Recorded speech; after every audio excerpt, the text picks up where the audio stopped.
There was a chip shortage on American families when car prices drove a third of inflation. Because of lack of chips, factory workers were furloughed, household appliances were often unavailable, all because of lack of semiconductors. Hello and welcome to War India News Hour.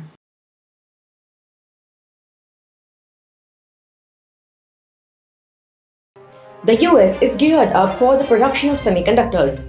President Joe Biden signed a $280 billion bipartisan bill to boost domestic high-tech manufacturing as part of his administration's push to boost US competitiveness over China.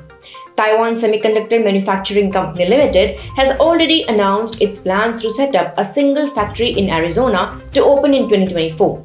Now, as reported, Apple and TSMC are in talks to bring 3nm chip production to the US. As in-known lower process nodes drive more transistors on the SoC, more power and more operations are the end result. As reported by TSMC, it is planning to set up a second chip factory in Arizona because of strong customer demand. As Samsung's 4nm process node causes the chip to heat, the company decided to let it go and the demand shifted to TSMC. Next year, TSMC will start the production of the 3nm A17 Bionic for the 15 Pro and iPhone 15 nmUltra. Apple and TSMC have been working together for a quite long time, and 25% of TSMC's revenue comes from Apple. Though Apple wants to shift its chip production from China, given the nature of the project, it is not going to happen in a jiffy. Some analysts are of the opinion that it would approximately take at least 8 years to transfer iPhone production from China to India. The US restrictions have forced China to move in the self-reliant mode. On the other side of the semiconductor geostrategic story, the Phoenix plant is waiting for the 5nm chips to be withdrawn from the market. This would be the right time to move 3nm production to the US. Apple is planning to buy chips made in the US and Europe by 2024 in a bid to reduce dependency on Asia, Bloomberg reported, citing CEO Tim Cook's comments. Apple has already made a decision to be buying out of the plant in Arizona, Cook reportedly said. He added that Apple could expand its supply of chips from plants in Europe. The famed journey of the chip to the US will not be a fairy tale story as it is made out to be. The China ecosystem and supply chain, where logistics work seamlessly, would be difficult to replicate. The challenge is very simple. If TSMC decides to start making chips in the US, they would be cut from the supply chain.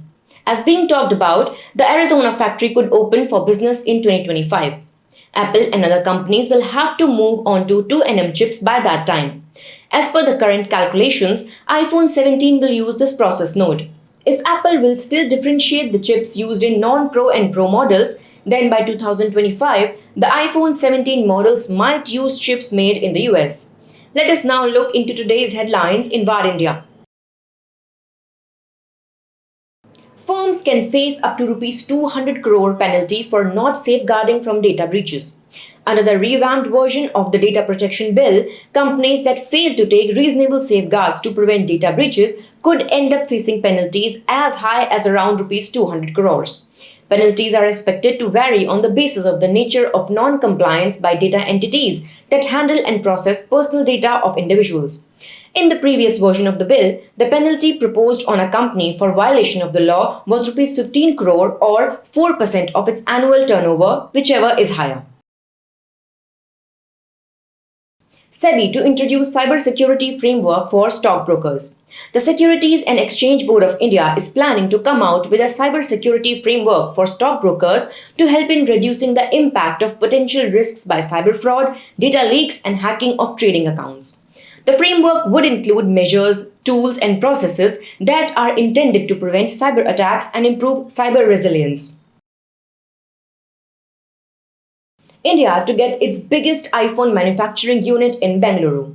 Telecom and IT Minister Ashwini Vaishnav said that the biggest unit to manufacture iPhone in India is coming up near Hosur in Bengaluru, employing around 60,000 people. The first 6,000 employees of these 60,000 employees will be tribal women residing near Ranchi and Hazaribagh who have been trained for making iPhones. SimplyLearn raises $45 million in new funding round. Higher edtech platform SimplyLearn has raised $45 million in a new funding round led by GSV Ventures at an undisclosed valuation. Their tech company would use the funds to boost its growth plans in India and international markets. Simply Learn offers digital skilling programs for professionals, enabling them to upskill and get certified in fast growing digital domains. Rajiv Agarwal to reportedly join Samsung after quitting Meta. Former Meta policy head for India, Rajiv Agarwal, is all set to join Samsung from next month. His new position at Samsung reportedly involves liaising and lobbying with government officials on domestic policy matters. Recently, Facebook's parent company Meta announced that Rajiv Agarwal had stepped down from its post along with WhatsApp India head Abhijit Bose. That's all for now. Please like, share, comment and subscribe to Bar India News Magazine. You can download the Bar India app from Google Play Store and Apple App Store for the latest news and updates. Stay tuned. Thank you.